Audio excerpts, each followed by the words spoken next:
Sada Brahmadan. What is she?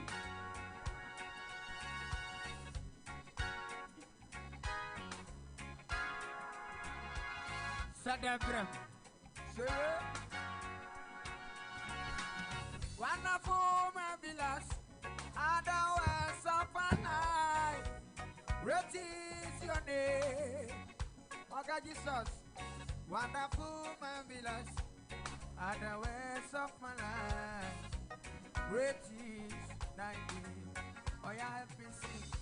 Wonderful, marvelous, otherwise of my life. Great is thy name. Yeah, yeah, yeah, yeah. Wonderful, marvelous, are the words of my life. Great is thy name. Welcome, oh Jesus. Wonderful, marvelous, are the words of my life. Yeah, yeah, yeah, yeah, yeah.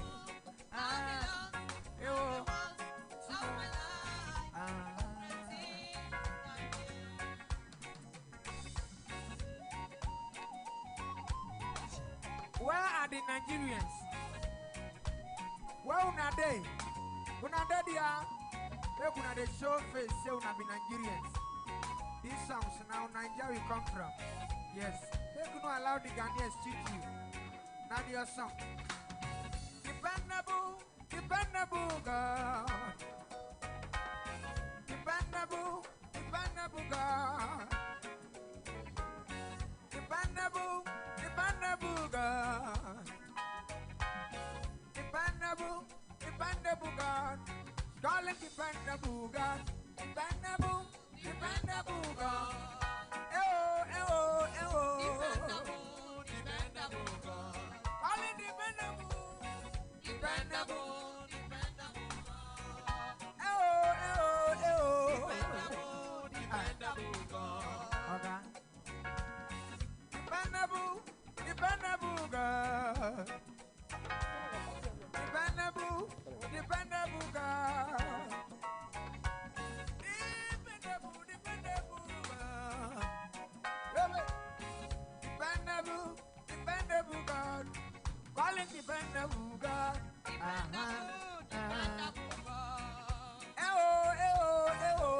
Dependable, dependable God. Calling dependable God.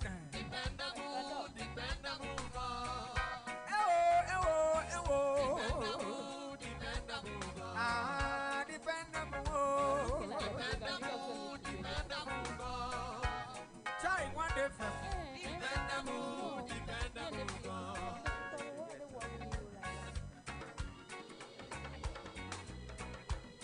You know, say Jesus and I be the dependable God for the whole world.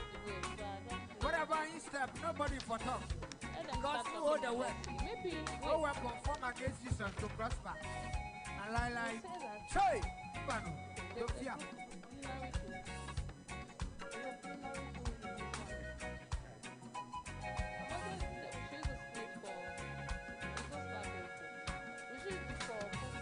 Where others go and could not make it, you made me to go and succeed. Hopes are lying like it unto thee. There is none like you, Jehovah, you are so good. Onyami kejikum, Jesus mo. Mighty warrior in battle. Nadim, dependable God. Oh, dependable, dependable God. Call it dependable God. Dependable, dependable God. Dependable, dependable God. Dependable, dependable God. See, dependable, dependable God. Listen, listen. Where others go, I could not make it. You made me to go and succeed. Hopes are lying like it unto thee. There is none like you, Jehovah, you are so good. You said in your way no open from against me.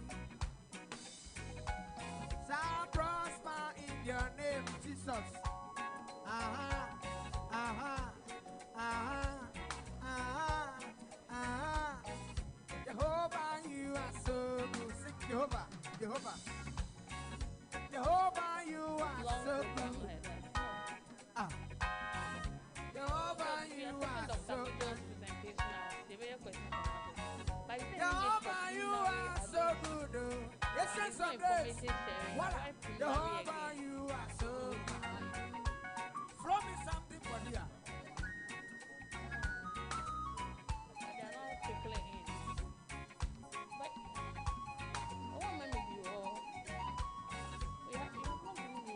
I don't drive, forgot the hand.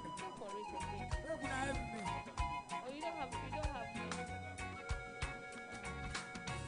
When you make a Jesus. Yes, and some days, the Lion of Judah. The venerable God. Jehovah, you are so good. Jehovah, Moira. Jehovah, you are so good. You better wait. You will wait just as you want. Jehovah, you are so good. Hey. Jehovah, you are so good. Yeah. Jehovah, you are so good. Let me take your line on it. Let me take it. Our line on it. Shelby.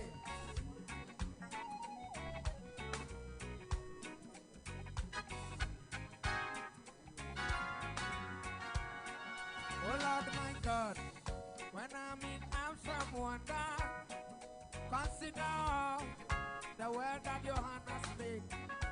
I've seen the stars, I hear the rolling thunder, the power throughout the universe display.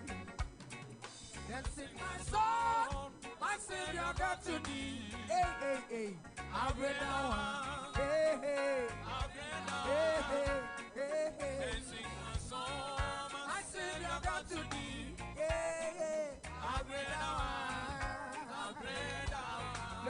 Listen. Oh Lord our God, when we need awesome wonder, consider the word that your hand has made. We have seen the stars, and we hear the mighty thunder. The power throughout the universe displayed. Dancing my soul, my Savior God to me. I'll bring down. Dancing my soul, my Savior God to me. I'll bring down. Serious.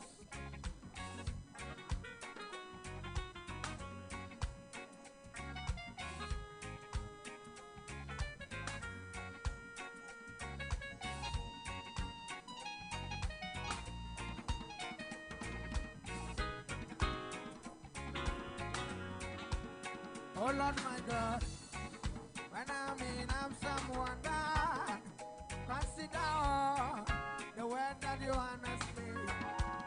I have seen the stand, I hear the rolling thunder, the power throughout the universe display. Dancing my soul, my Savior God to thee. I'll bring down. Dancing my soul, oh my Savior God to thee. I'll read the word, dancing my soul, my Savior God to thee. I'll read dancing my soul, my Savior God to thee.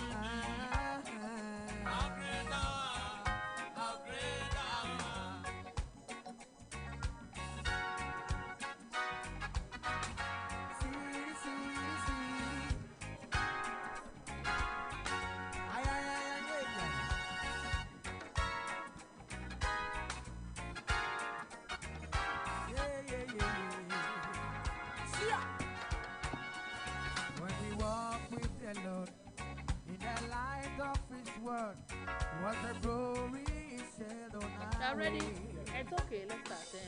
When we do His good will. Okay, so just a brief, quick announcement.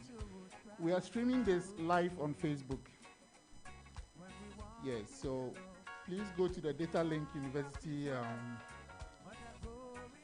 Data Link Media, and then share. Please do that. Go to Data Link Media on your phone and share. Thank you.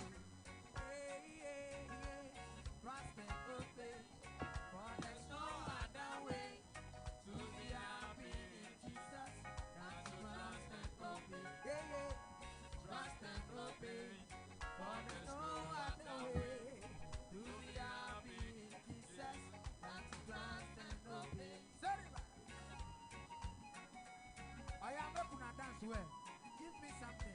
A one, a two, a three, a four. Boya. City.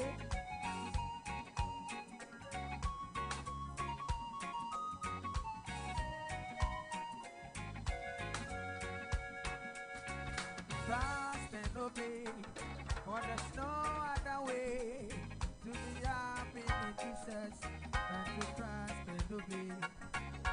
Trust and obey.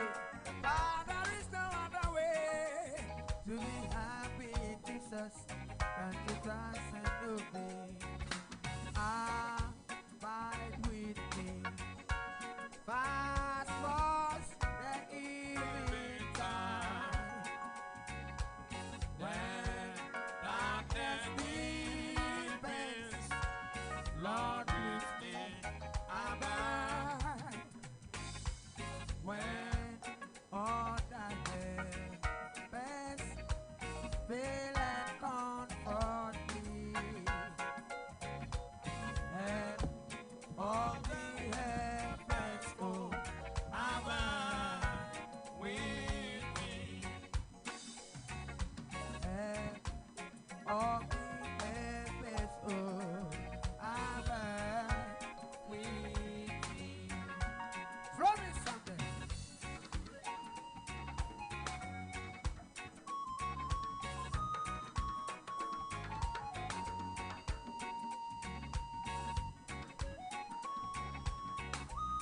Are you sure you are here?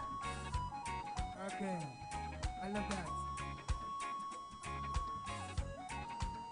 As you heard that, MC said, this is the Supremacy Live Band. We are here to give you all the kind of music you want.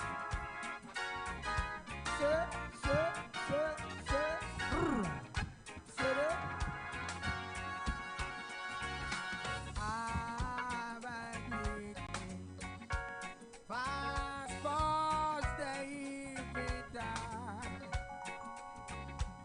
when darkness deepens. Lord, with me abide. Thank you. When all I have best feel and comfort me.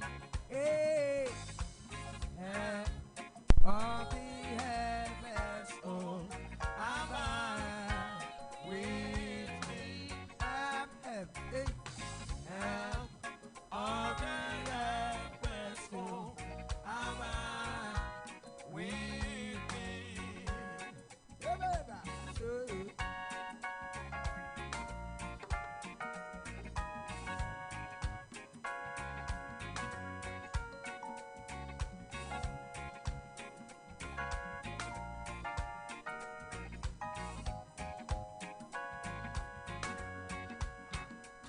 When peace like a river has ended my way, when sorrows like sea billows roll, what I found my lot, thou hast taught me to say, it is well, it is well with my soul. Help me sing. When peace like a river has ended our ways, when sorrows like sea billows roll, what I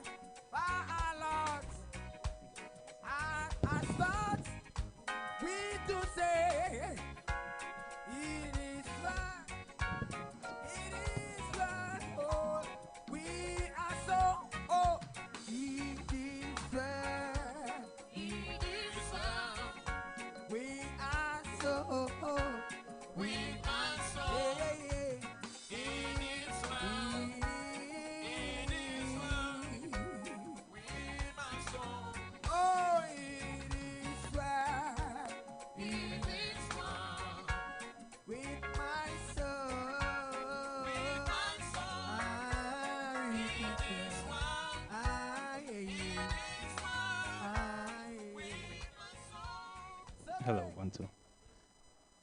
Good morning.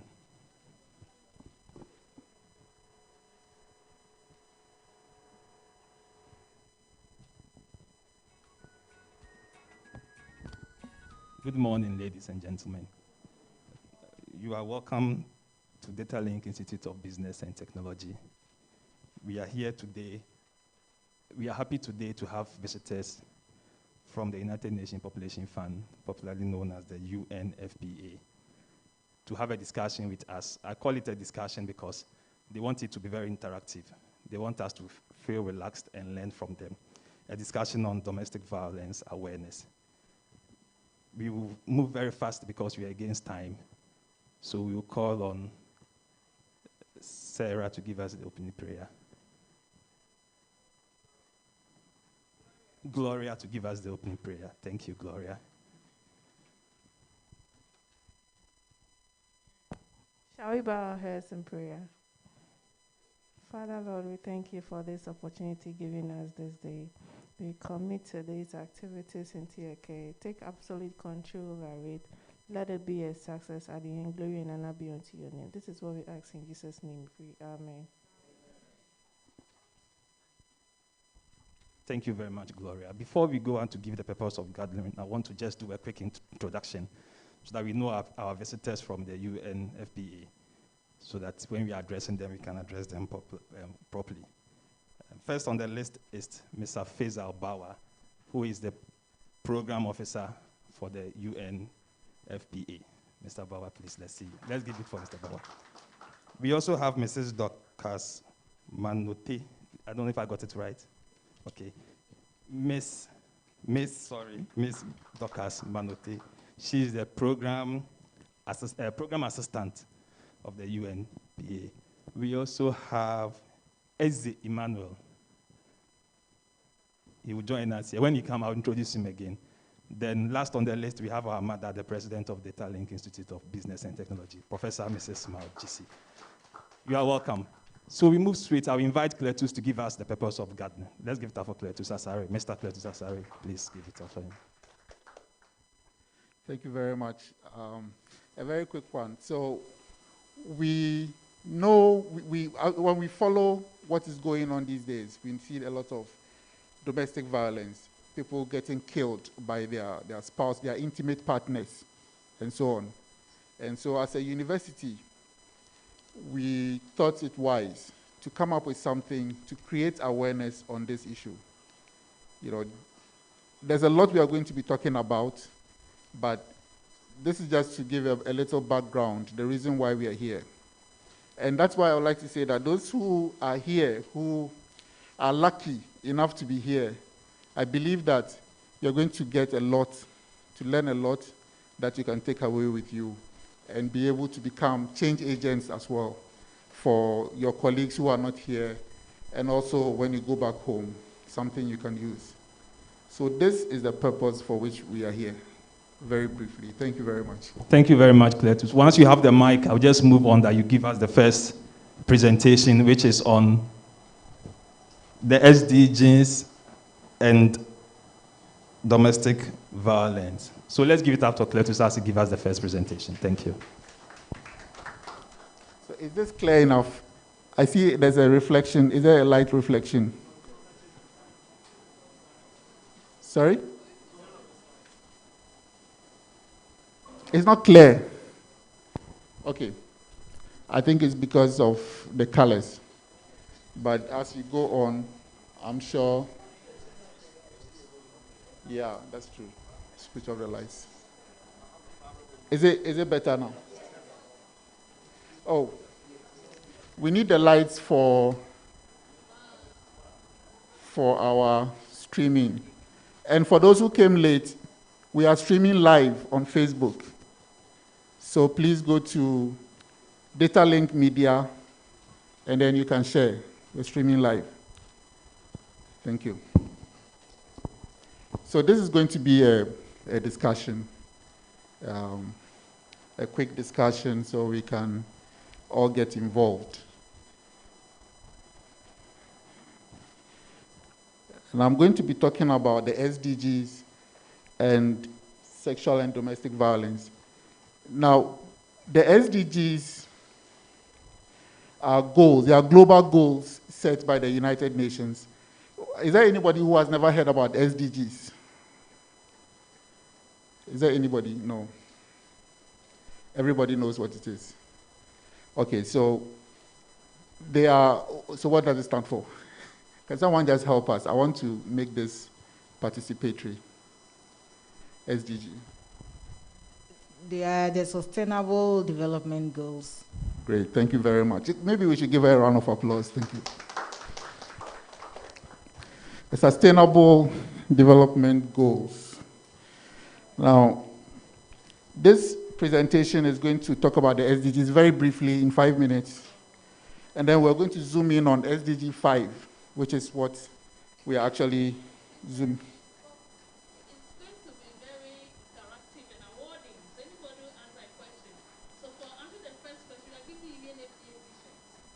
Whoa.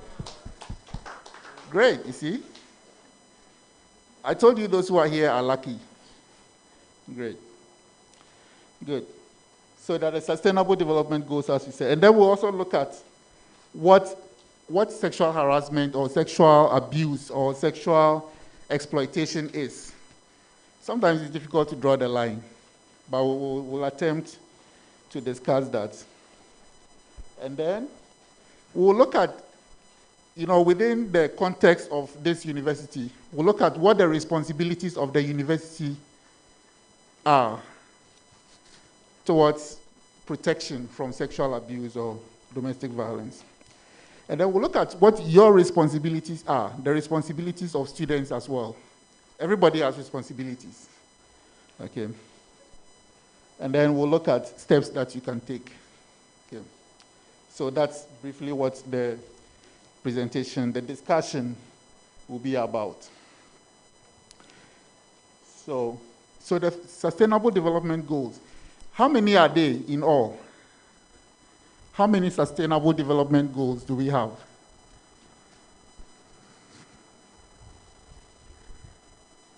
Okay. Sustainable Development Goals, how many are they? We have goals. They are not one. I can help, that's a clue. It's not one. So how many? And it's not even two. We have how many? 8.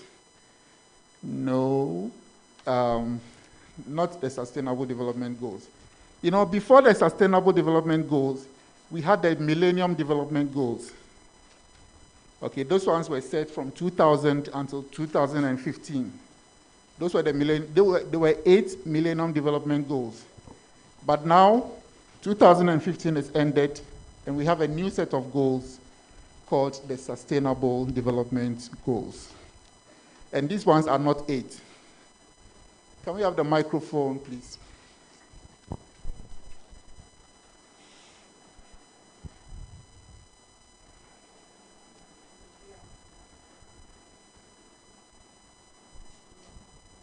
Okay, you can use this. They are 17. 17. A round of applause for her as well.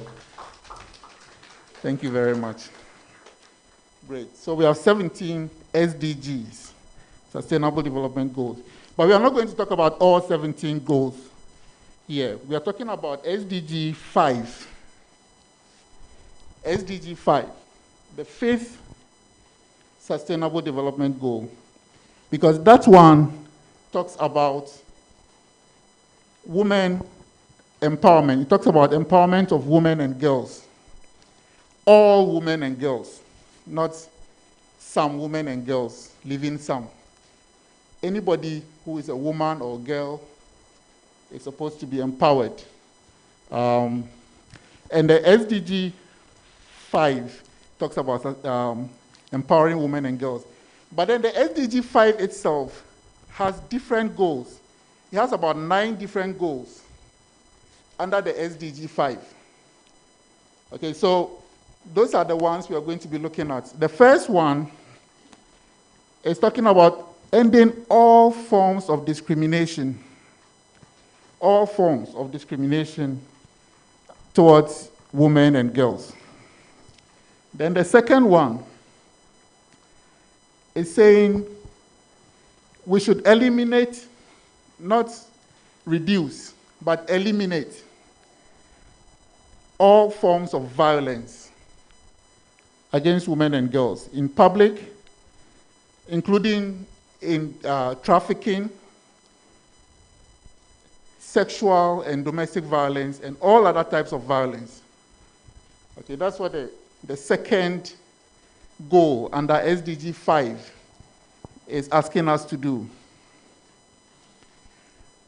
And then the third one, SDG 5.3, is telling us to eliminate all forms of harmful practices. Now, what are harmful practices when it comes to gender-based violence? I'll give you one example. Yes. Shokosi. Okay. Yeah, that is one harmful practice. Is there any other one someone can mention? The female genital mutilations. Female genital mutilation, please. These are very important answers. We have the childhood marriage. Exactly. Early marriages, child marriages. Oh, you guys know it. You guys know it. This is great. Any other? Child trafficking. Child trafficking. Those are harmful practices.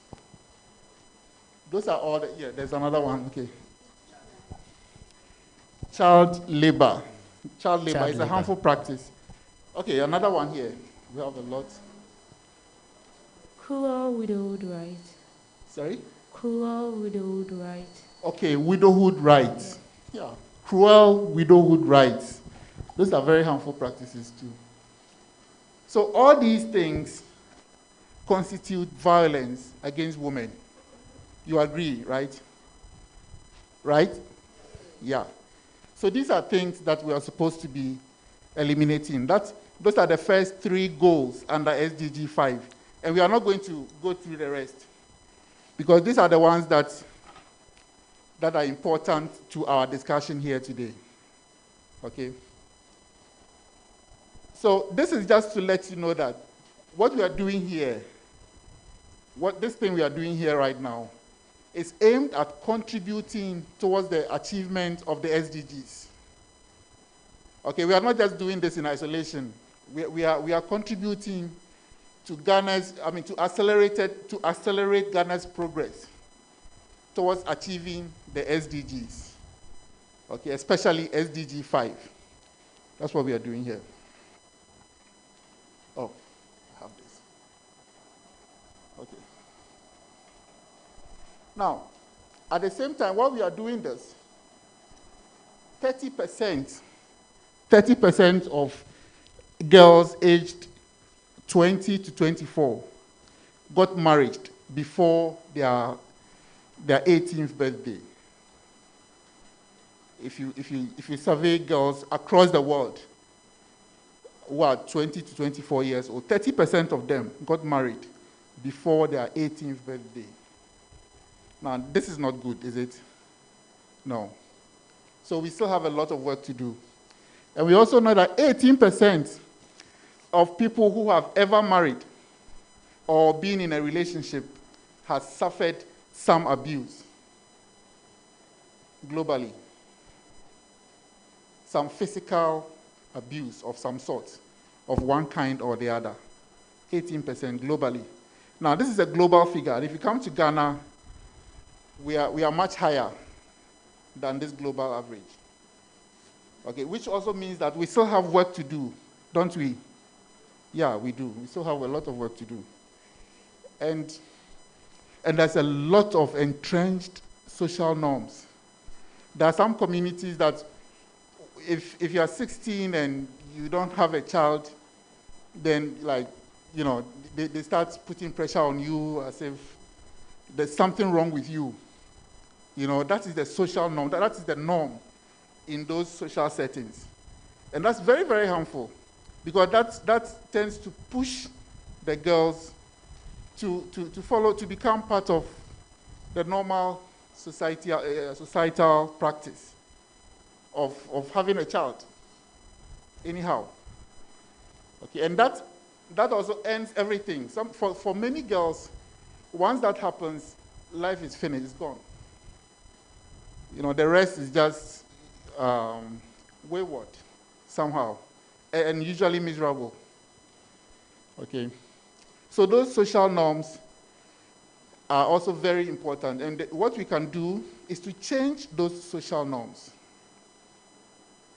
To change those social norms. And that change is not going to come from anywhere. It's not going to land from the sky. That change starts with somebody. Of course, it's not going to take one day, but it starts with somebody. It starts somehow. And then you can be that change. You can be the person to start that change in whatever community you find yourself in. Okay? Okay. So let's come down to Ghana and look at the figures. Those are global figures. There are 2 million child brides here in Ghana. Yeah, according to UNICEF data, 2 million child brides. And then 20% of people were married before their 18th birthday. 20% of young people, let's say 20 to 24 years old. In Ghana, we are not talking about the Congo or Central African Republic or the poor countries that we think. We're talking about Ghana. 20% of them, 1/5 of them got married before their 18th birthday. And then usually these child marriages, they don't go to church to have a wedding and get a limousine and drive around, blowing horns. They don't do that. These child marriages take a form of, like, just come and see the father. And I was in a village some time ago. I like to share some experiences. And then they tell you, like, look, you just need a plantain. This was not Ghana, though, so you just need to bring a bunch of plantain to the father. And that's it. You take the girl home. Yes, and she's your wife. You see, and these things are happening. They are happening. They're happening. And so it's so informal. Like, nobody signs anything. You don't have any responsibilities towards the upkeep or anything of the girl. You've given out a cow, or, sometimes as little as a bunch of plantains. And that's it. Marriage is contracted. See? So such things, because they take a very informal form, we can also change it through a very informal way. Okay? So those are responsibilities we have, especially as university students. We constitute a very strong force for social change.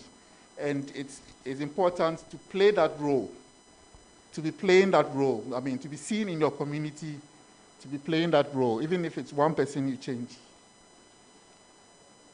And domestic violence is actually on the rise in the country. And there's a university student in Ho, was it Ho University? Yeah, who got killed by her boyfriend. I mean, this is death sentence without going to court, and who even knows what the offense is? And this is a university student, not some uneducated person, like we're saying. It doesn't just occur among uneducated people, not in the villages like I'm talking about. It occurs everywhere, even in the university. Very, very sad. 2 university students. One killing the other because, she's a boyfriend.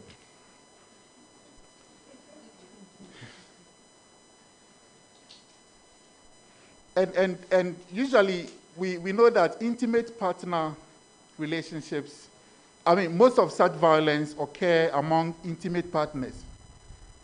people who say they are in a relationship or some kind of marriage. Sometimes it's even marriage. And we are not going to talk about the reasons why right now, because I don't know the reasons why. I mean, why someone will actually kill. I mean, the extent of killing is what I'm talking about. I can't think of the reason why. So that's the information. It's mostly among people who are intimate partners. Intimate partners. So this is a question. Is it also here on campus? You don't have to answer now. It's fine. Okay. So now, what is sexual exploitation? We talk about sexual exploitation, we talk about sexual harassment, and then we talk about sexual abuse. They are not exactly the same, and that's why they have different names. So maybe let's discuss now. What is sexual exploitation? You can even call it define sexual harassment or abuse, whichever you want to talk about. But we are talking about sexual exploitation today. What comes into your mind when you hear sexual exploitation? Sexual exploitation is where females or young adults have been repatriated or kept somewhere for someone's benefit. Actually, maybe they go in for sexual, kept somewhere, someone come to have sexual intercourse with them, and then the person benefit out of it. He actually hosts them, takes care of them, and use them for such prostitution, prostitution. Yeah, aspect of it. Okay, that's his definition of sexual exploitation. And yes, it's exploitation. If you take a group of girls somewhere for this purpose, then it's exploitation. Anybody else? Yeah, there's one. If he says sexual exploitation, as he said, I think it should be against their will. Against their will. Okay, now you're getting a different perspective. Yeah. Against their will.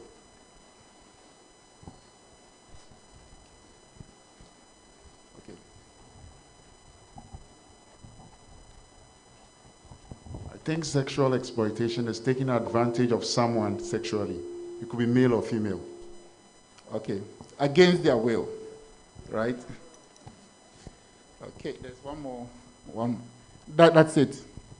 Okay, thank you very much. Is there any other before we continue? Okay, so, sexual exploitation, according to what I have here, is the actual or attempted abuse of a position of vulnerability, power, or trust for sexual purposes, including but not limited to profiting monetarily, socially, or politically from the exploitation of another. Now, this definition is not talking about women alone.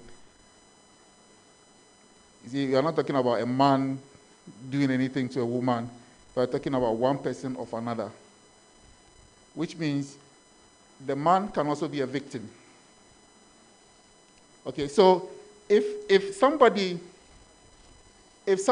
you're going to look for a job, or if there's anything you need, and you will have to agree to anything of a sexual nature before you get what you need, then you're being exploited. Okay, this is just a very, I'm just bringing it down, including money or for social status or political, anything. Okay. Now, that is different from harassment. That is different from harassment. So, can someone tell us the difference now between this and harassment? Now, sexual harassment is when, I'm not going to give a definition. Oh, someone wants to, okay. Let me try this. I think sexual harassment is where a man or woman tries to take advantage of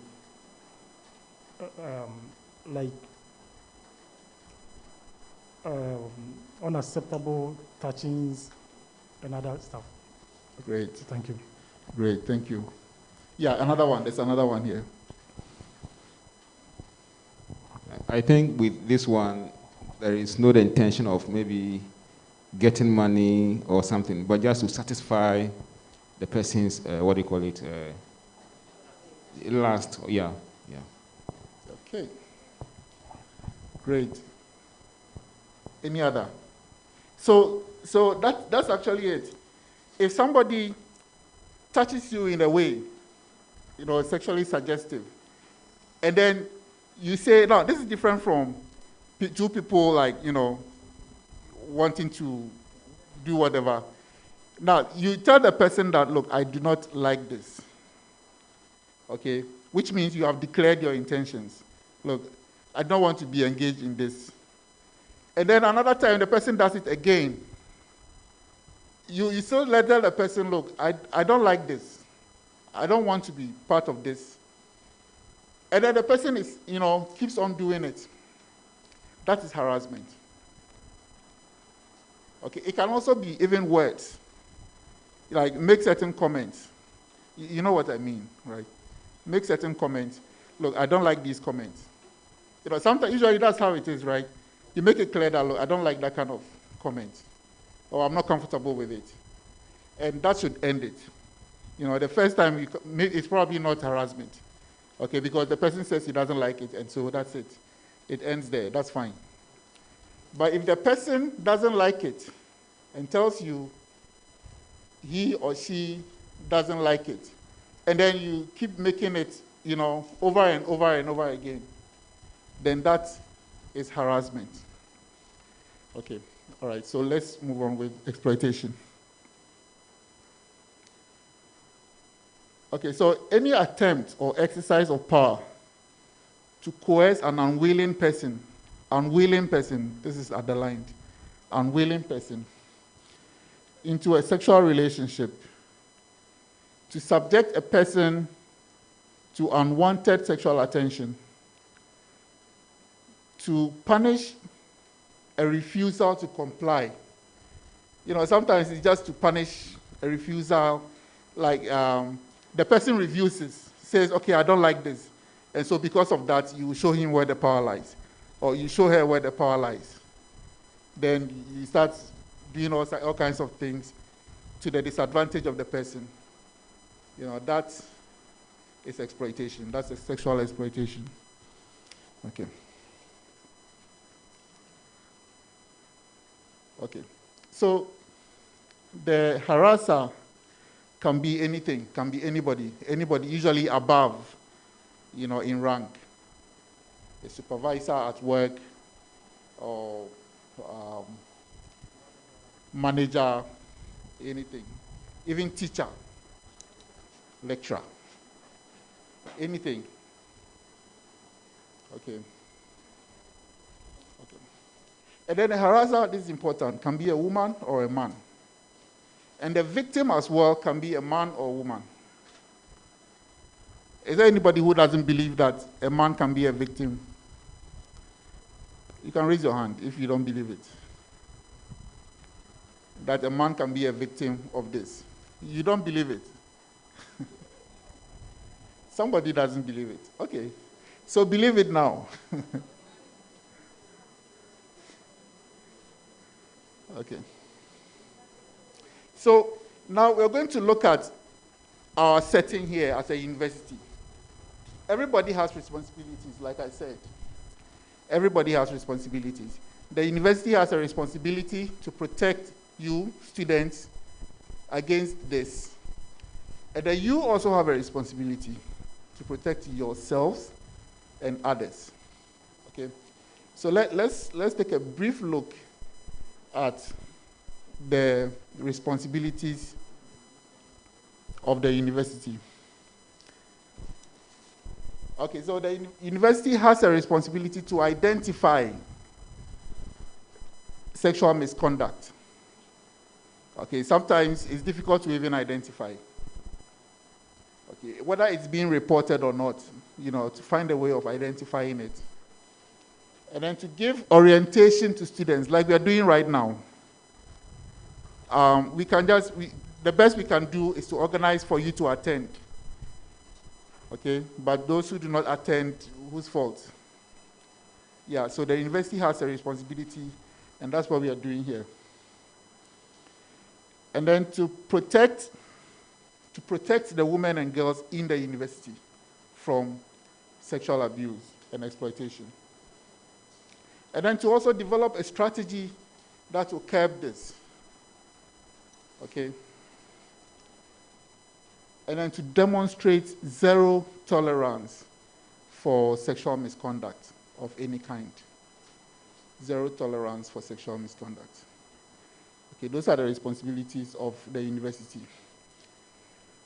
Okay, so if the university receives an allegation, there's a process that the university goes through, to process that and make sure that the person gets justice of a kind and help. Okay, and to set up a system for reporting, you need to know who you should report to, usually your head of department or something. And to encourage the reporting, you need to report it. If you get this harassment, continuously, and it's worrying you, you need to report it. And then, people will not report if they know that semi-report cry. They won't report. So there should be this assurance that when your case is reported, something will be done about it to get the satisfaction that you deserve. Okay. And then to protect the identity of the victim. It's very important. You can't put it out there that Miss Sewa has come to report this, that Mr. This, that's not how to go about it. So the person reporting, the identity of the person reporting needs to be protected. Very important. Okay, so there is rights and responsibilities of the student. We are getting to the end. I know my time is almost up. So any student who believes that he or she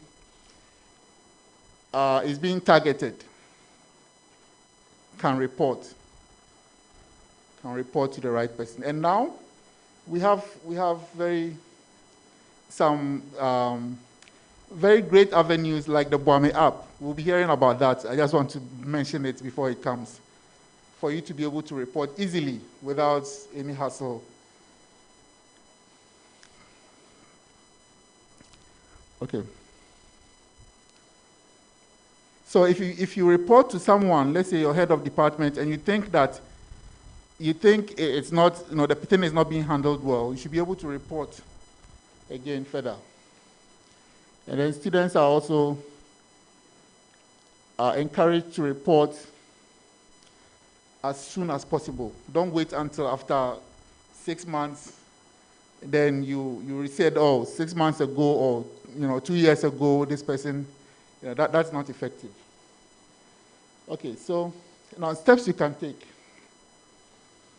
You need to take control of your life. Just know that this is a mental thing. That look, I have control of this. And if you say no, it's no. If you say yes, it's yes. It's your decision anyway. Okay? Then you need to align with organizations and people who can help you. So that if you find yourself in a situation where, you are being killed, for instance, you can call someone who you know can help you. It's very important. And then look for projects like Boame. Download the Boame app. You're going to hear about it, but it's important to mention it. The Boame project is here to help directly and very efficiently and effectively on an individual basis. And then discuss sexual and domestic violence. it's good to discuss it. It's not a taboo to discuss it. Okay? And then it helps to open up. It's very important to open up, and there's no need to keep everything to your chest if you're going through this kind of thing. It's very important to open up. Okay. And then look out for each other. Very important as well.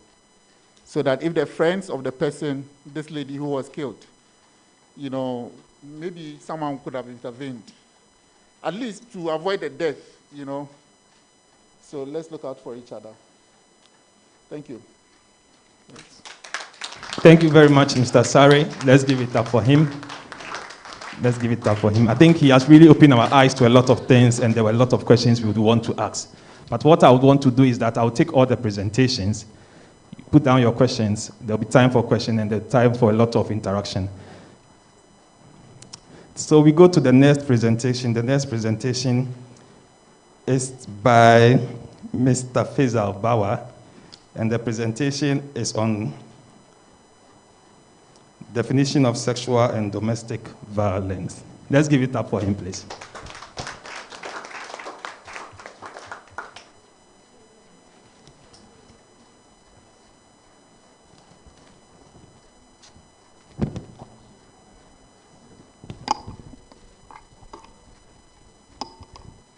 Good morning.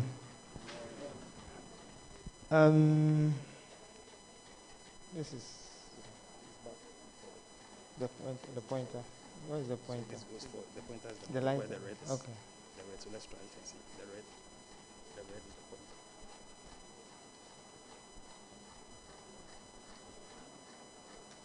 the pointer. Good morning.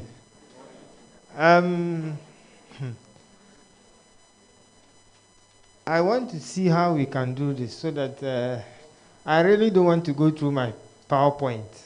I have a PowerPoint presentation, but since you are in a university environment, there are sharp students here, so you have to be very careful what you are going to say and how you are going to say it.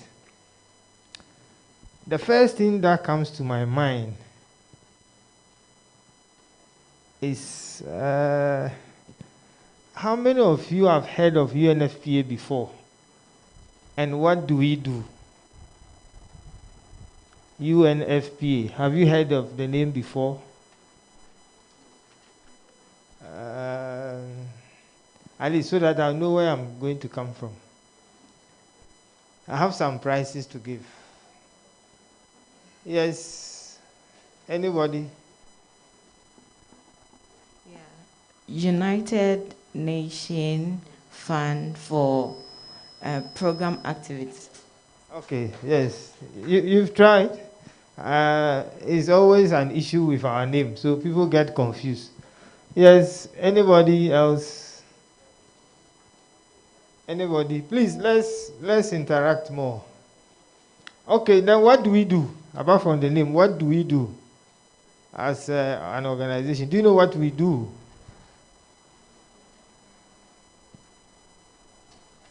Anybody to try?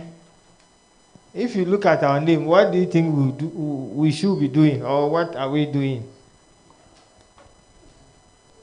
Yes, there's a hand.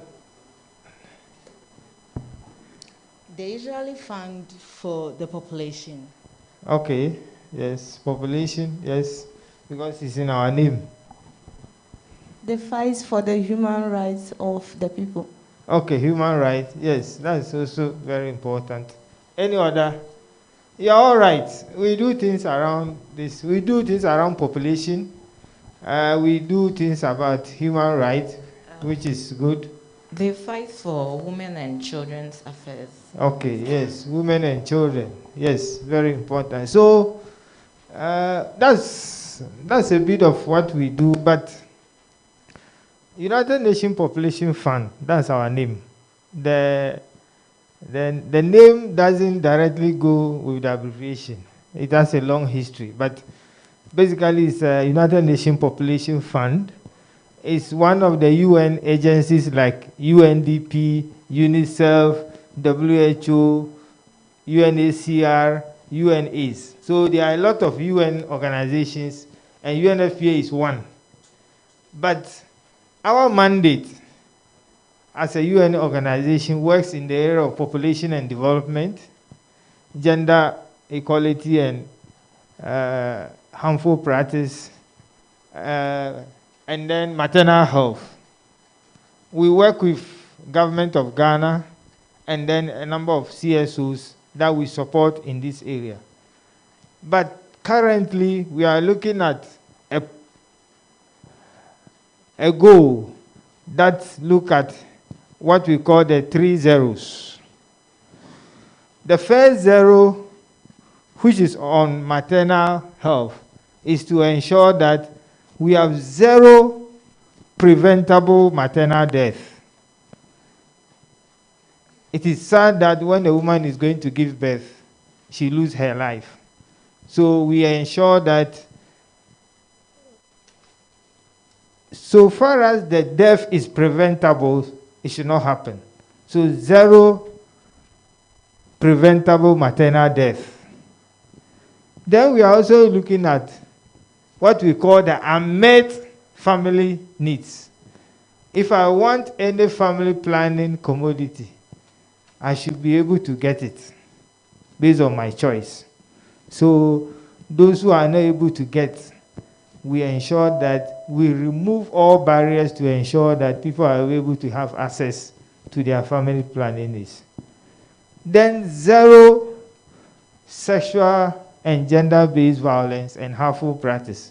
We are also promoting and ensuring that when it comes to issues of sexual and gender-based violence and harmful practices like you mentioned child marriage, female genital mutilation, all the harmful practices are also 0. Yes, we know 0 cannot be 0, but the idea is that let's push hard as much as possible to get the numbers to the minimum level that we can control. So basically, that's what UNFPA does, and we are happy to be here today to partner with your school for this discussion. My presentation is on definition of sexual and gender-based violence, but my big brother has mentioned some few things that I want to talk about. One is on the issues of child marriage. It is becoming a major issue in Ghana. Globally, the figures are not good, especially when it comes to Africa.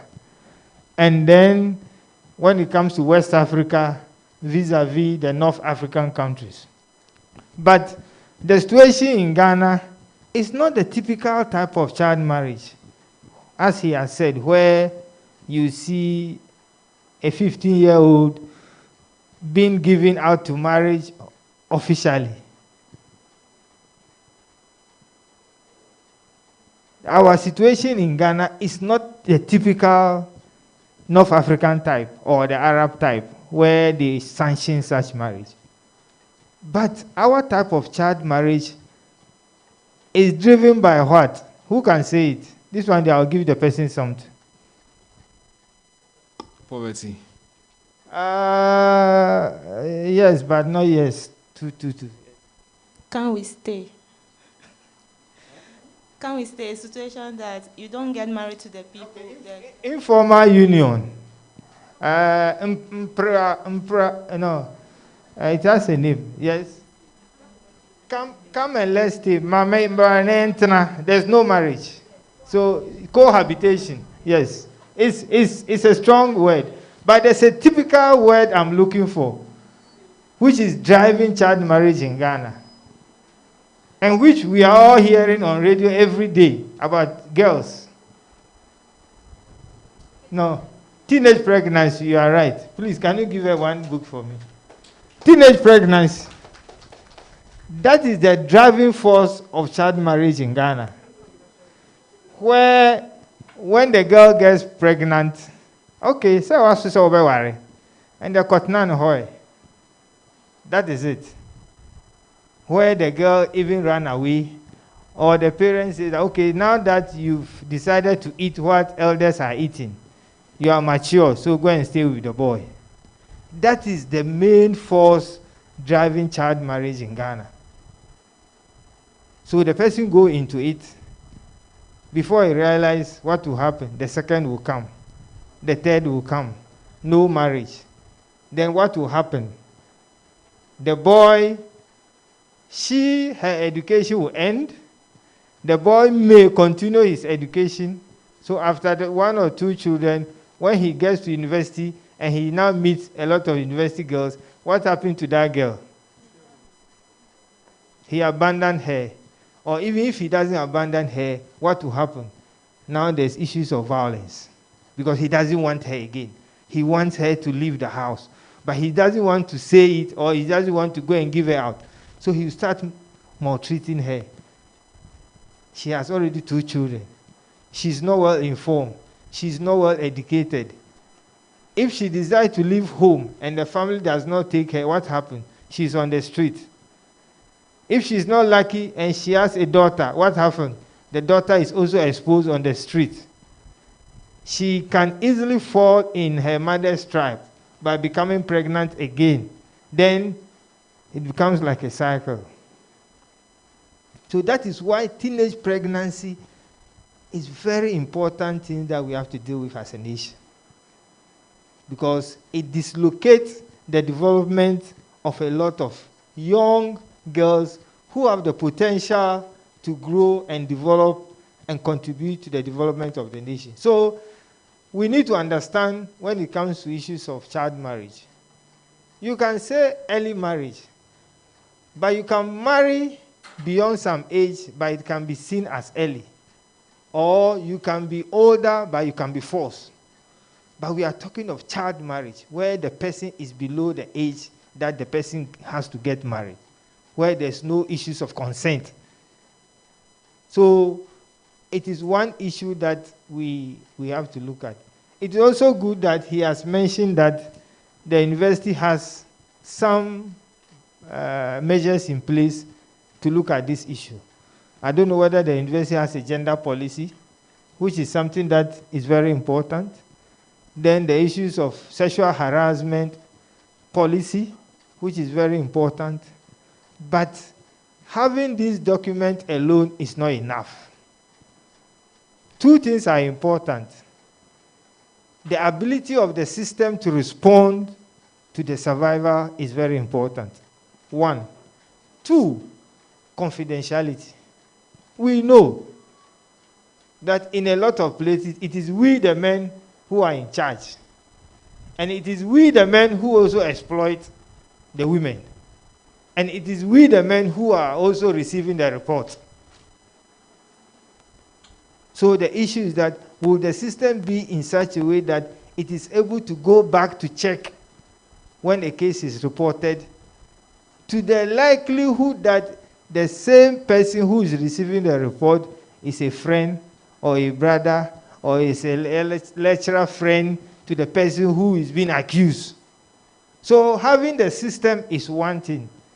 The second thing is that how is the system able to respond to the survivor?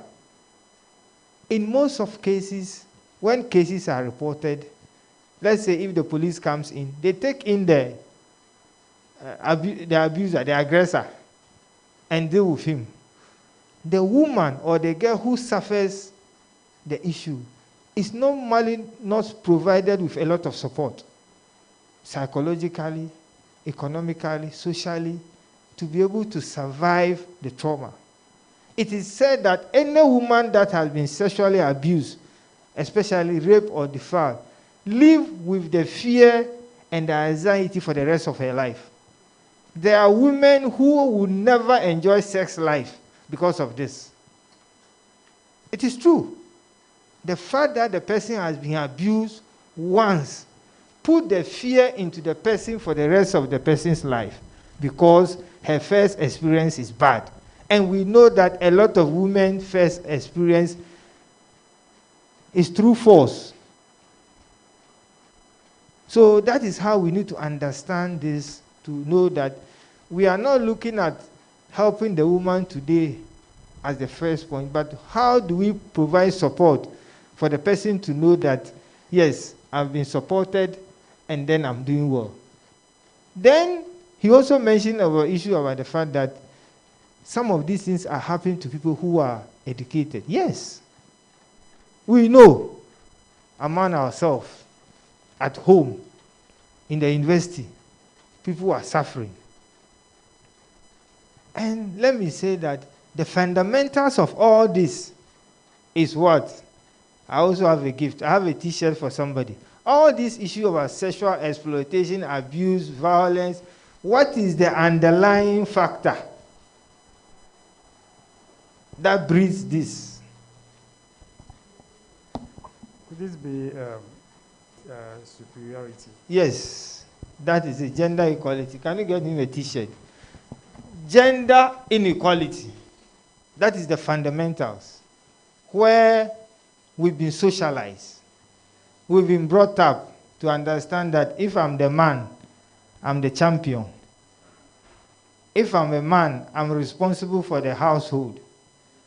If I'm the man, it is okay if I have multiple sex partners. If I'm the man and up to some age I don't have a girlfriend, then it's an issue. If I'm the man and my wife does something, I have the right to say this or that. That is the socialization that we've gone through. And let me tell you, this socialization does not go good for the man or for the woman. Equally, the men are suffering. Men are going through serious domestic issues. But because they've been socialized not to report, even if the wife is beating him, he's quiet. That is the fact. And that is what leads to the death. If he suffers and he's not able to say it, and he gets to some stage, if he explodes, then it leads to death. Am I lying? That is it. So there's negative socialization we are talking of that make the man the macho. It's not equally helping him. He is refusing to accept that I'm going through this, I need help. So that is, for me, that is the underlying factor that breeds all this is the gender inequality. The woman has been socialized to be obedient, to be receiving, to be quiet, to show emotion, to cry. Even if sexually she wants to have sex, you say no first before you say yes. The woman cannot say that, oh, today I want to have sex with my husband. The husband will think that she's spoiled. That is it. So even if she needs to say that, okay, today I want to have a good sex with my husband, she's not even ready to say it because she knows, hey, that is the truth. So we need to look at this socialization that has boxed the man into one box, the woman into another box. And they are all suffering in their boxes. Unless we are able to look at these issues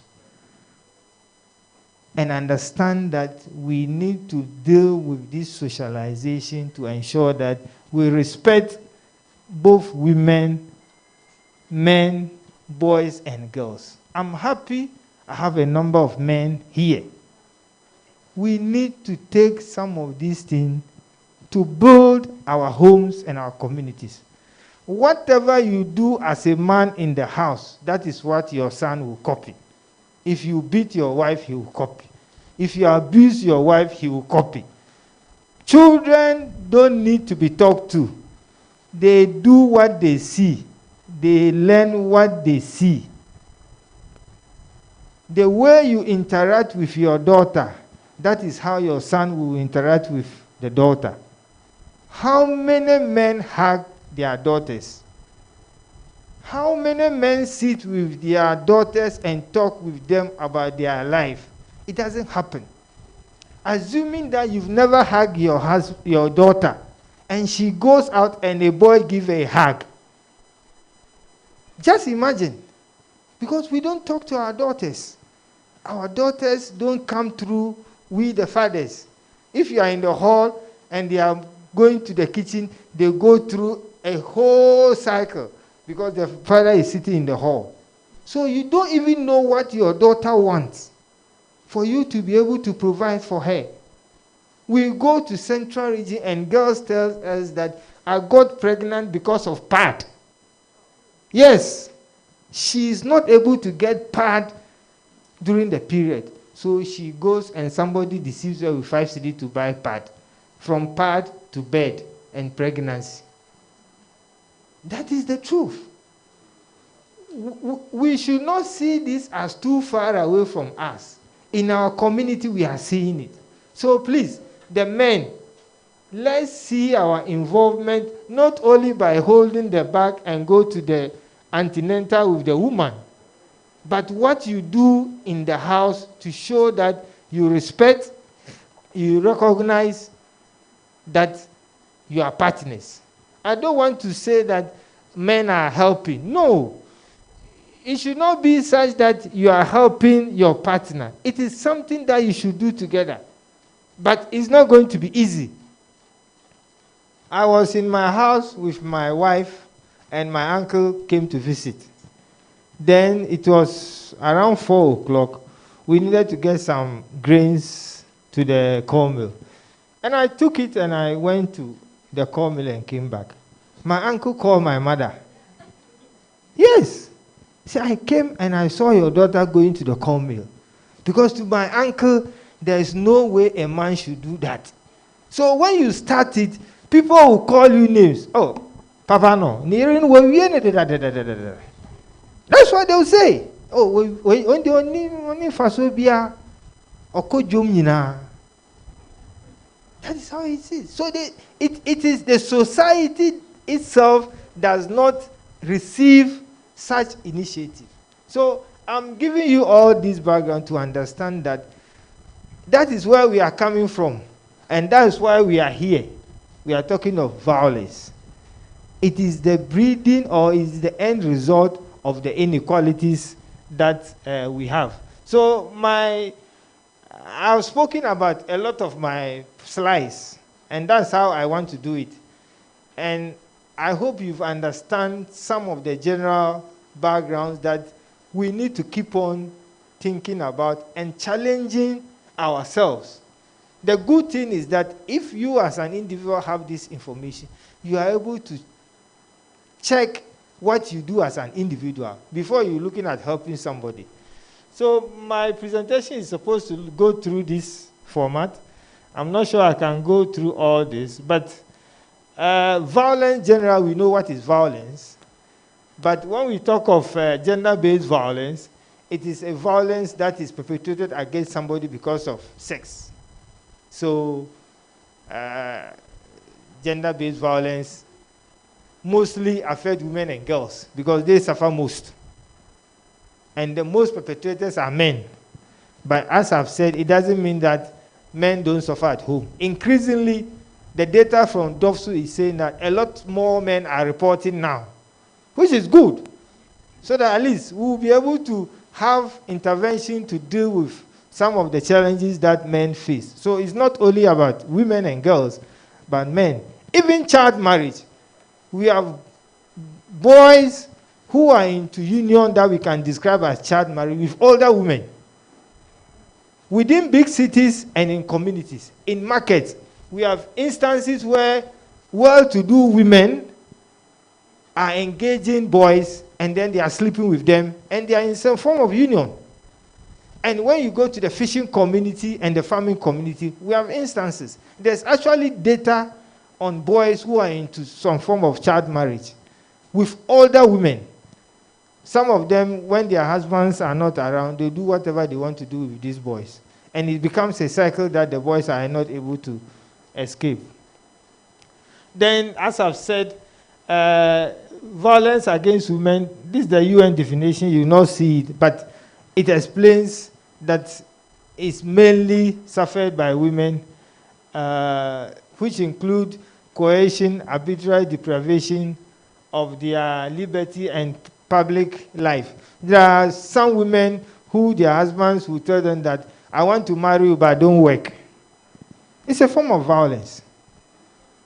Because we have instances where at the end of the day, the same man decides to divorce the woman. She has nothing. And he will end up saying that you didn't even contribute anything to this marriage. But he has forgotten that she has washed, she has cooked, she has swept, she has taken care of the children, she has gone to the market. All these things, if you employ somebody to do it for you, you pay. So if you add up all those things, it is like 1/3 of the building you've built in a house. But it is not counted and it's not paid for. And when women contribute that, the man who can easily say that, oh, she didn't contribute anything since she came to the marriage, she was not in the house. Assuming that you have a cleaner, wouldn't you pay the person? Somebody washing, somebody taking care of your children. But all is not counted. So telling a woman that don't work, I'll take care of you, please, it's a dangerous step to take. I will not allow my daughter to take this thing.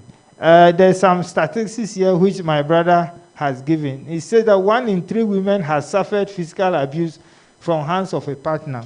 1 in every 3. So if I count 1, 2, 3, 1 of you, 1, 2, 3, 1 of you, 1, 2, 3, 1 of you.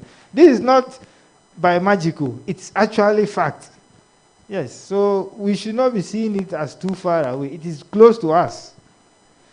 Then 1 in 3 women prevented from talking to another man. There are some men partner, the woman he sees you talking to another woman, no, asamaba. Now that there's smartphone, I don't know how the men are checking that.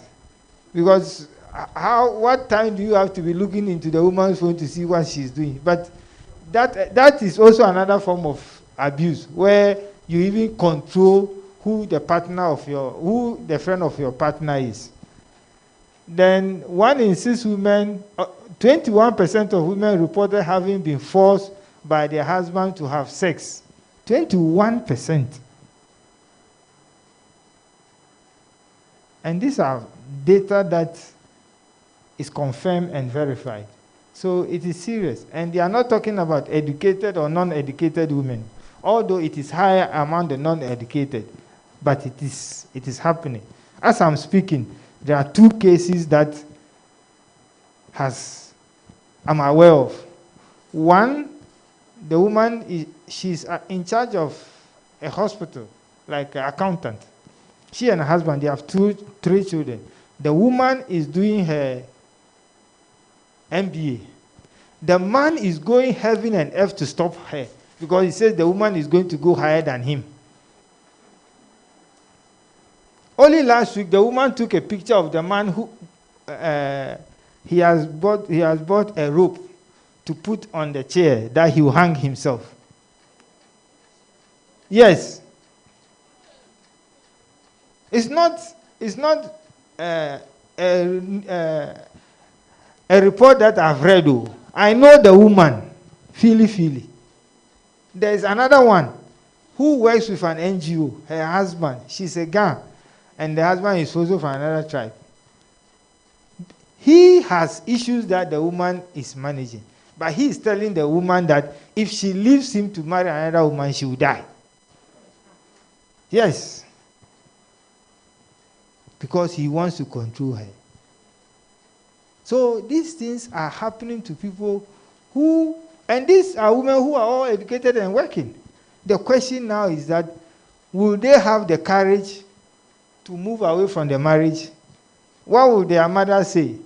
Oh, even your father has suffered more than this. Yes, that's what the mother will say, because the society believes that at any point in time, as a woman, you have to be in marriage, even to the point of death. So your attempt to leave your husband, the family sees it as a disgrace. So they are still keeping you there until they come and carry a dead body. So that is the societal pressure that we've put women into. And it's not helping anybody. Then domestic violence. These are violence that happen within domestic setting. And it's not only household.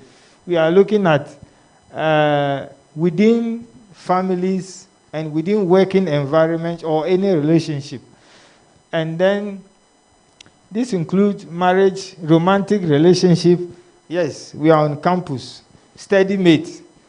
or learning mate or discussion mate. Then it develops into some form of relationship. Then you start saying, yes, I will not even come for the discussion. He will start not coming for discussion, not helping, because he has made one or two demands and you are not interested. So he will start behaving. The notes that he's supposed to share with you, he will not share with you. When you don't come for lectures and you call, you say, I also didn't attend. Yes. And these are not, we all know that this happens. Yes, this is relationship. It's a form of violence. Because you said no, then the boy has started, he has also started missing class. Some of the boys will go into a form of depression. Yes, they start talking to themselves when they are going for lectures. Because the girl has said no. Yes, it's true. You ask the men what they go through. When you say no, what they go through. Ask them. They will deny. That is the issue of gender. Yes, the men are always in the form of denial. Even if he's suffering, he would like to say no. Yes, that's it. Yeah, that's it. Then guardian and children, then extended and nuclear family can all be seen as domestic setting. Then there are some myths that fuel domestic violence. Battering affects a small percentage of population. Yes, we think that it's only some few people. Me, I've not even seen a woman who has been beaten before. So you think that it's just something small. But the impact will run through generation. So if you save one woman from domestic violence, it's like you save the whole generation. It's very important. Drinking causes it. Some people say, Obua no obo nere. Obua and obro nere. And you ever find this one boa or fine. It's dangerous. Some women do things to provoke the victim. Yes. One yes and come bono. And people even go to the extent that women enjoy sex after they've been beaten. Yes. It is never true. It is never true. Yes. You've been socialized to believe that. The same thing, people will say that women are their own enemies. It is never true. That's what I'm saying. So there's issue about control. You understand? If you take FGM, most of the cutting are done by the women. You know that? FGM, the cutting are done by the women. So you say the woman is violence against the woman. But that is not the case. The women are only on the stage performing. The men are behind. They are the control and they are the producers of the movie.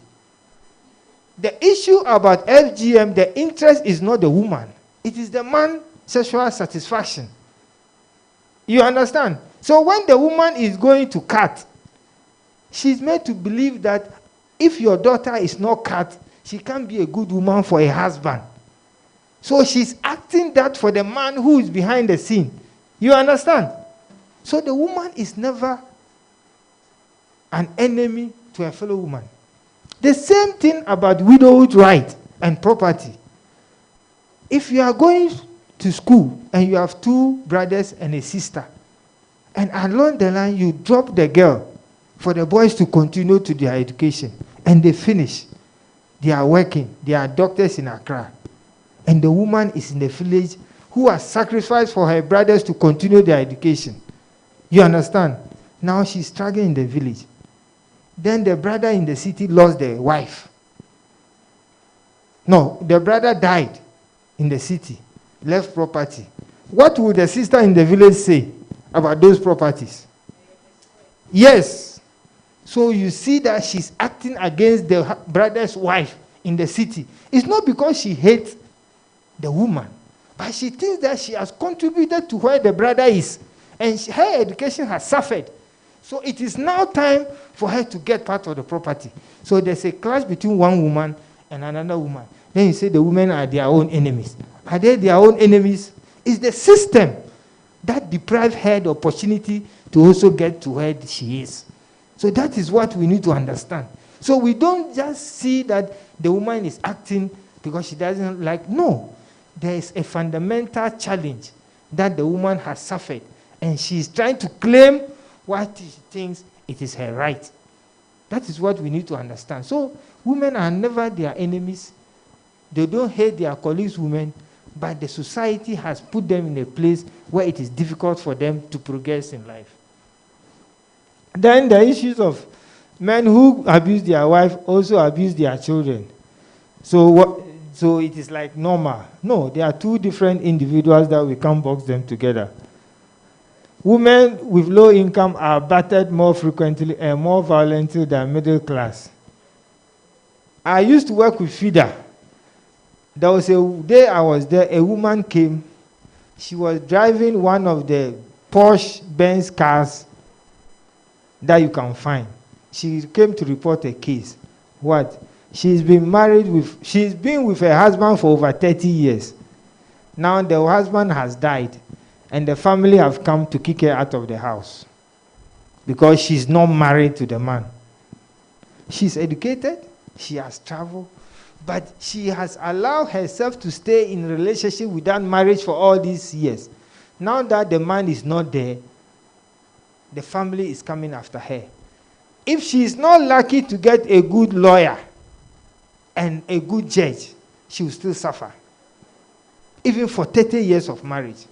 So don't take it is never true. If he really wants you, he should marry you and do the right thing. Otherwise, he will either take another woman or he will leave you for all these whiles, and one day when he dies, the family will say, "Oh, I am penaware." And that is the truth. It may not affect you, but it will be something that you have to talk to your sisters, your cousins, and your nieces in your community, that they have to listen very well when the men are giving those sweet words. Not for today, not for tomorrow, for years to come. It's very important. We have to look at that. Then these are forms of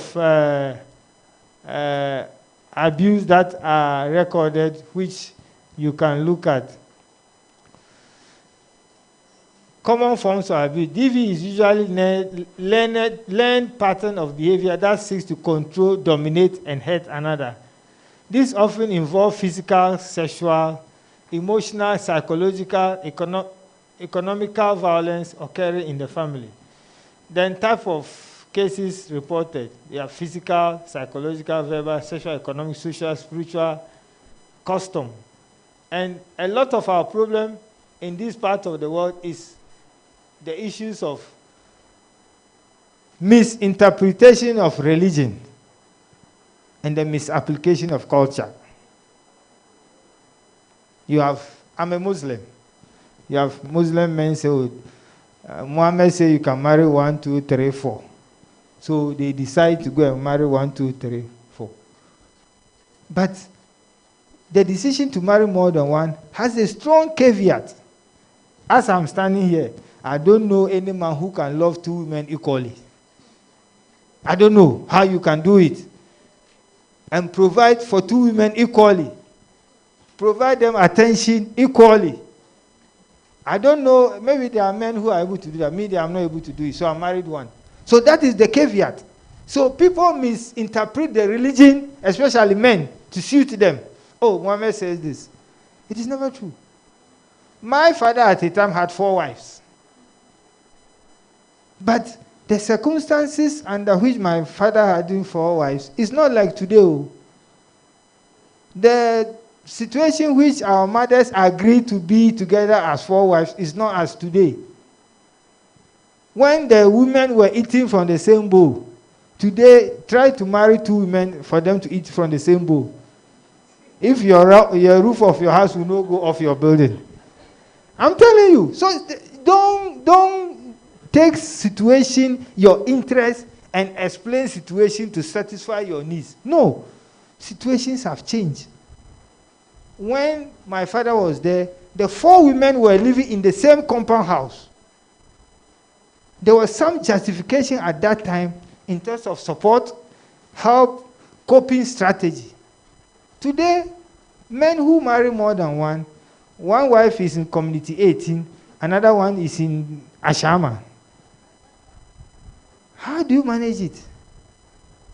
Even if you live from one house, before you get to Ashama, the traffic alone, before you realize it, you can't even come back home without getting to where you are going to.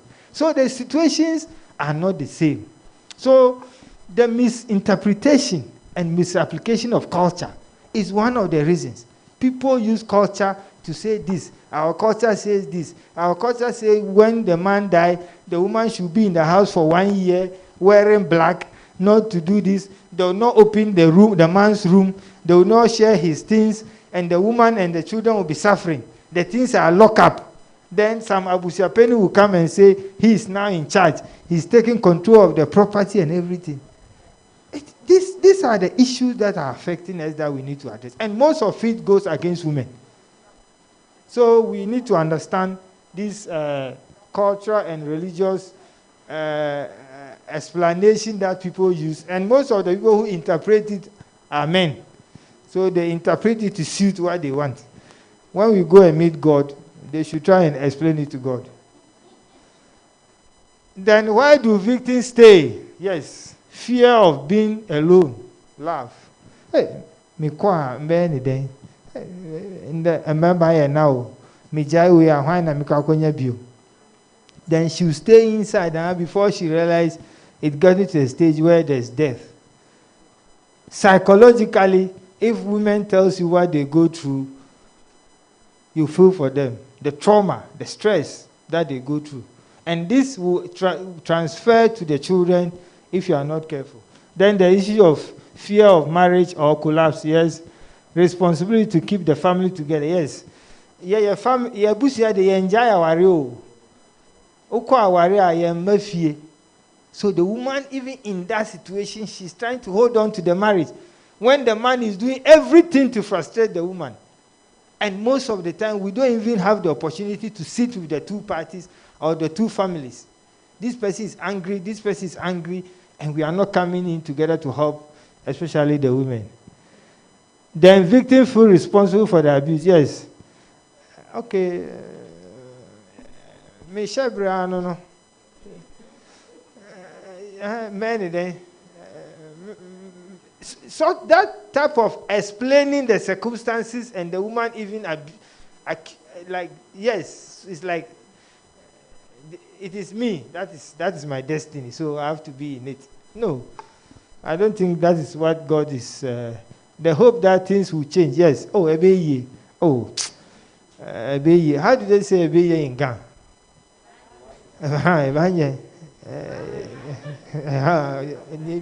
Like, so there is some hope. And you are still suffering. I tell you, men cannot stand. It's like giving birth. I tell people that any man who stands with the wife to give birth to the point of delivery, not when it's critical you go out, to the point of delivery and everything, to go and impregnate your woman again, you think twice. Yes. If you stand as a man and you go through childbirth of your wife to the end and you see what woman goes through. If you are thinking of 3, you give birth to 2. If you are thinking of 2, you give birth to 1. Unless you are a man who doesn't have heart or doesn't have feeling for anybody.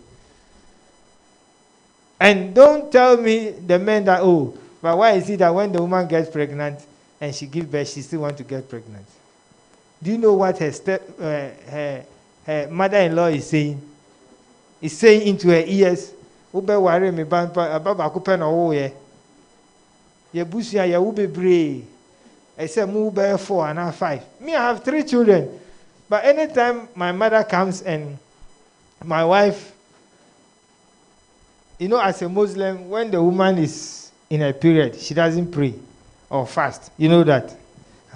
So when my mother visits and my wife is praying, my wife is not praying. I say, hey, you people, so when are you adding another one? because you know my wife is not pregnant. You understand the argument? If she's praying, if she's not praying, it means that she's in a period. So if she sees that, then she starts asking questions. Even with 3 children, my mother still feels like we should have more children. So that is what pushed the women. So I'm trying to let you understand that women are responding to the pressure within the family and communities. It is not a lot of it. It is not what they actually want to do, but there's pressure. The man is telling me that, okay, me, I want to have 6 children.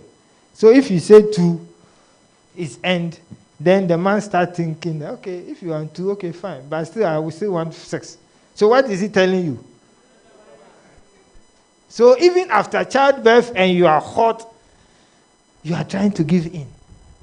That is it. And that's why I think that in this issue of gender equality and LGBT, for me, men are very important. We need to let men understand these dynamics so that they can come along with the women. Otherwise, if you box women in one room and you empower them to the heaven and they come and meet the same men outside, I tell you, it will not work. Yes. Then these are the effects: ill health, poverty, lack of education, mental and psychological traumas, fear, death, low esteem, internalized oppression, isolation, substance abuse, broken home. Some women have turned to drinking to survive. It happens. Not the normal 1 Guinness type that after lectures you go and take just to relax. We are not talking about that one. But the other type of drinking that we are looking at.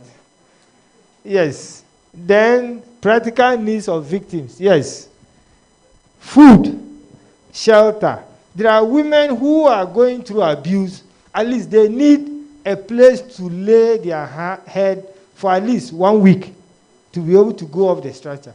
And let me tell you, in Ghana, as of now, I think we have only about 3 or 4 shelters. I don't know of the Tema area where an abused woman or girl can go for at least some number of days to stay away from home. That is what makes it serious.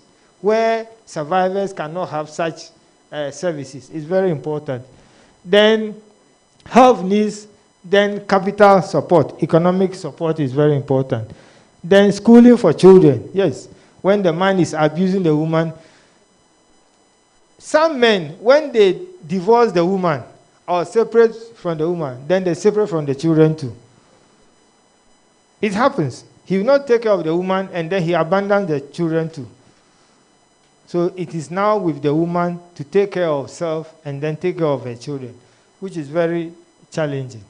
Then information and counseling, legal support. Yes, it is very important for the woman to understand some of what she's going through, what legal remedies are available for her, where she can go for services. And that's where the Boami and the Orange Support Center that my colleague is present will also look at.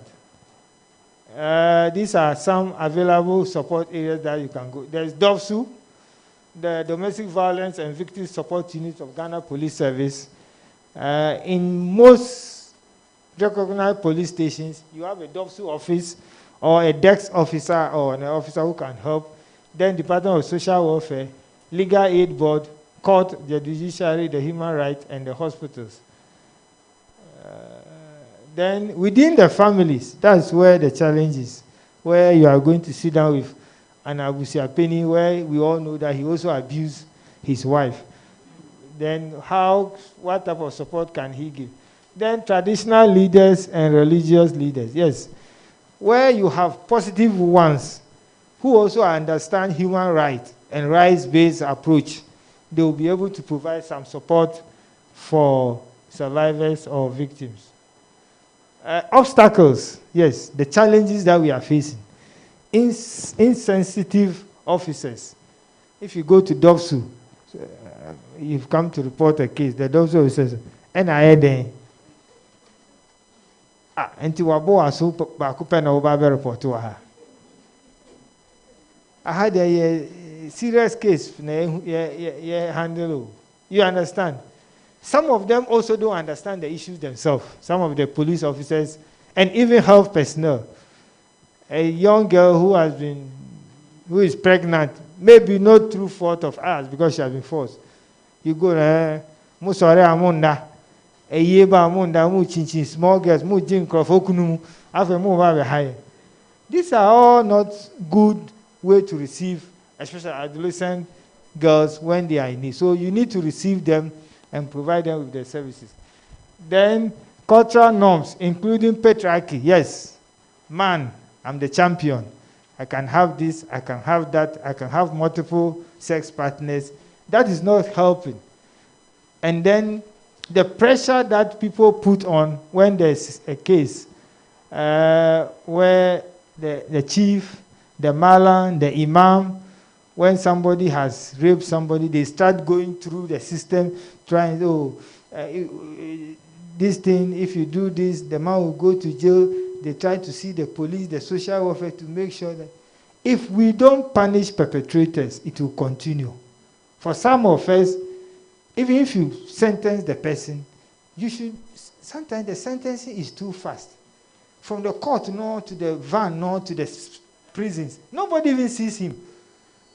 If you sentence somebody, let him pass through some street for people to see that this person is going for jail, so that it will serve as a deterrent.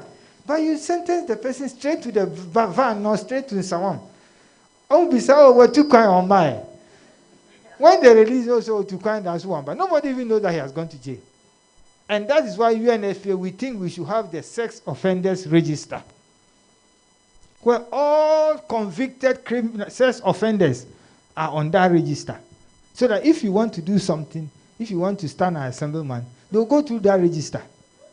If it happened that you are on that register, they will disqualify you, even as a president. It is important because some parts of the world, if you want to do something, they will do all these things to ensure that we are not taking any sex to go and occupy any position.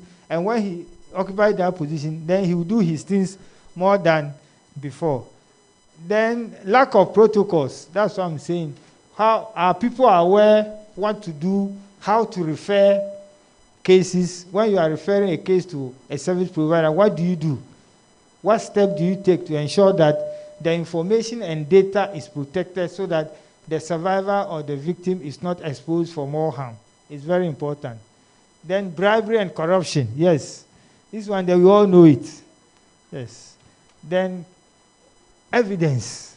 That is very important, especially when it comes to rape and defilement. If you don't have evidence, your case will die in the court, because most of the time, the person perpetrating the thing is well-to-do, has money, has connection, he can take a lawyer. The victim, who is the daughter of the woman selling amada by the roadside, may not be able to go for a lawyer. So you have this man has two lawyers who are trying to prove that it didn't happen. They will tell you, if you say the girl has suffered trauma, they will tell you, how do you know that she has suffered from trauma? Where is the evidence that she's psychologically disturbed?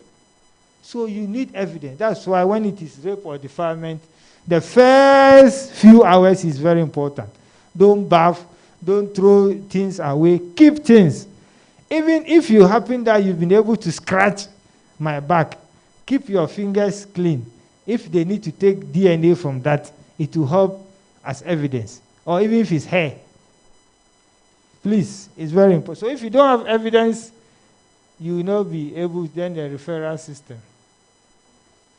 Okay, so I don't want to go through this because my colleague will talk about this. So thank you very much for bothering you with so many things around. But the most important thing is that we see this as an opportunity for further discussion with your institute.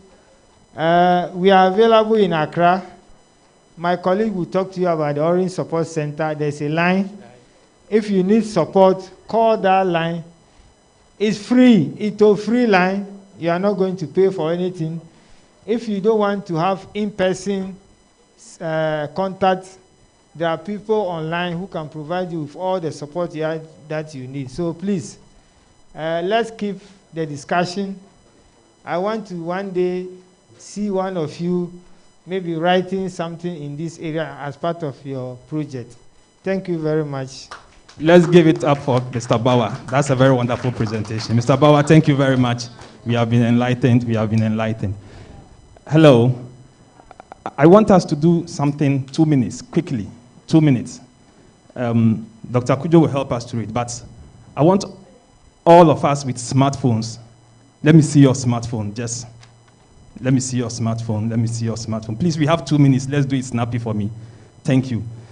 I want us to go to YouTube. Yes, please. You can also join me. Those on the high table, join me. Go to YouTube. Go to YouTube. Doc is following the process as I do, so you can also follow us. I want you to type. Please, are you there? I have 1 minute, 30 seconds to finish up. Type Data Link Radio TV. Data Link Radio TV. It's not showing. Data Link Radio TV. Are you there? Yes, please. One word. Data Link Radio TV.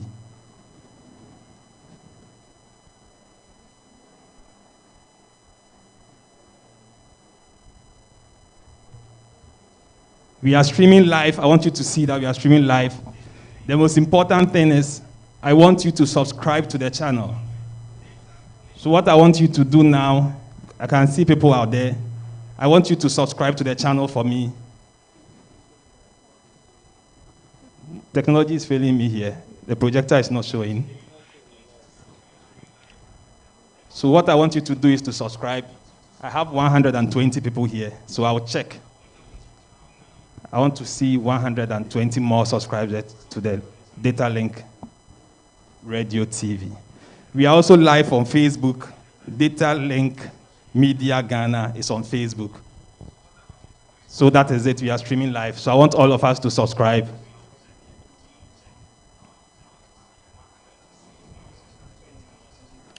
So after this program, I should have plus 120 more subscribers. Thank you very much. UNFPA is also online. They have their social media handles. They are on Twitter at UNFPA Ghana. It's one word. They are also on Instagram, UNFPA_Ghana, UNFPA_Ghana. And they're also on Facebook, UNFPA Ghana, one word. So you can go onto their social media handles, and then you can also like their various handles, and go there, you get a lot of information. Thank you very much. 2 minutes, we are finished with this program. So, yes, we can. So we move to the next presentation. I'm sure it's going to be an interesting one. When Mr. Baba was presenting, he mentioned the word Boame. He mentioned the word Boame. So we... No, that's it. Okay. So when I hand over to you, before you start... Yeah. So when Mr. Baba was talking, he mentioned the word Boame. I would like to call her Auntie. Auntie Dorcas is going to run us through that. He's going to tell us everything about the Boame project, how we can enter the Boame project. So let's give it up for her, Auntie Dorcas, sorry. I can't hear it, please. You are by enjoying the YouTube channel. Please go offline and let's enjoy Madam. Thank you. Thank you very much. Good afternoon, everybody. Please, can we kindly take a little time off our chair? Let's take a stretch. I know we've been sitting down since 10 o'clock, and I know you may be tired. So just say hi to someone. In case you don't know anybody's name, just ask the person's name, and then, you know. You can 20 seconds. 19, 18. I'm Dorcas. Hi, I'm Dorcas. You are Christina. Please, you've not closed, please. Hey, God, please, let's take our seats. Hello, okay, hello, let's sit down. hello. Please come back. Now I am Please come back. this. Please come back. Please come back. All lectures are on hold till we are done. back. So don't panic. All lectures are on hold till we are done. So please don't panic. Please come back. Come back. Please, let's Please take our come back. seats. Thank you very much. Please come back. Yeah, madam will get it. Please come back. All lectures are on hold till we are done. So please come back. Please come back. The president is here. She has given the order that all lectures should be on hold till we are done. And that will be strictly followed. So please sit down and let's finish fast so that you can go for your lectures. Please. Yes, this is very important, just Thank as you your very much, lectures. DJ. And we have the permission to have this program running till the end. So please don't go. Thank you. Thank you very much. Thank you, everybody, for taking your seats. So this presentation will be very brief because everything has been said. So we understood that a lot of interventions have gone in place from UNFPA, from IPs, from NGOs, from government to ensure that issue of sexual and gender-based violence are attended to. Sometime last year, 2020, when the COVID was at its peak, UNFPA in partnership with DOFSU, we came up with let's say a hotline where people could call to report cases of violence or sexual and gender-based violence or abuse. And this hotline was actually, it wasn't a toll-free line, meaning that anytime you call, you have to pay for call charges. Interestingly, the data or report shows that a lot of cases were reported. People reported cases of abuse, sexual violence, child abuse, and then, as much as I can think of. So we thought of scaling it up to make it much better for users and also survivors, in a sense that we could find ways and means to support reporters, protect them, and also provide immediate emotional and psychosocial support for them. So we then took it up to the next level, where we now have the Buami Project.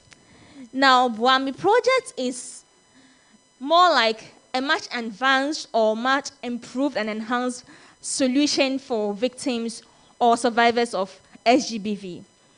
In a sense that usually when someone reports cases to DOFSU take it up and then look for the perpetrator and then prosecute the person. But then the question is, what happens to the victim in terms of his or her emotional well-being, her psychological well-being, in terms of her being able to receive shelter or some support to be able to reintegrate back into society. Some of these things were the gaps that we identified in our interventions that we made with DOFSU and other key stakeholders. So now we have the Buami Project. So that is what I want us to look at and see where we can come in as students or young people or as partners. So it's a bit tiny so you can't see. So let me just read a line. So the Buami Project is a coordinated response system to enhance response to SGBV while providing education, information, and professional support and other essential services to victims and the most vulnerable population. So as I said rightly, the Buami Project seeks to, it's more like an enhancement of the solution or existing support systems that we have in Ghana. So under the Buami Project, we have activated the a toll-free line. Initially, we have a hotline where you can call, but the hotline is not toll-free, meaning that anyone who calls the hotline needs to pay for call charges, which was a challenge. So we now introduced the toll-free line, and the toll-free line means that all the costs or the charges that comes with calling, texting, reporting, whatever is free. So the toll-free line is active and then is hosted or managed at the DV Secretariat, at the Domestic Violence Secretariat. And at the Domestic Violence Secretariat, we have the Orange Support Center. The Orange Support Center is a place where we have a team of hotline operators, trained hotline operators, who receive calls from victims or from across board. And when they receive the call, they are then able to determine that which case is this case a case of abuse, partner abuse, or violence, or this one needs property attention, legal attention, or psychosocial attention. So at the center, we have trained, let's say, helpline attenders who then receive the calls from the public. So the toll-free line, let me just mention that it's currently active and you can try it. Then under Boame, we have the Boame SGBV app.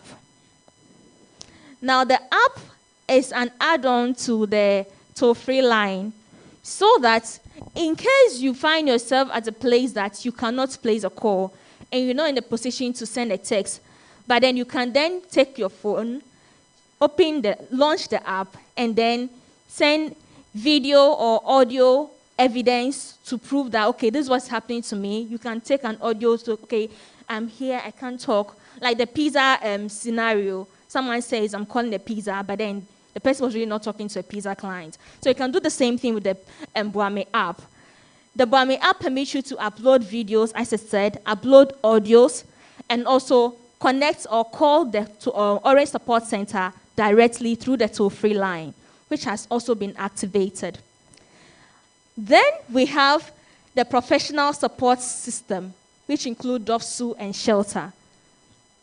Now, the Boame professionals are a team of professionals which include legal professionals, medical team, psychosocial team, and also SRHR experts.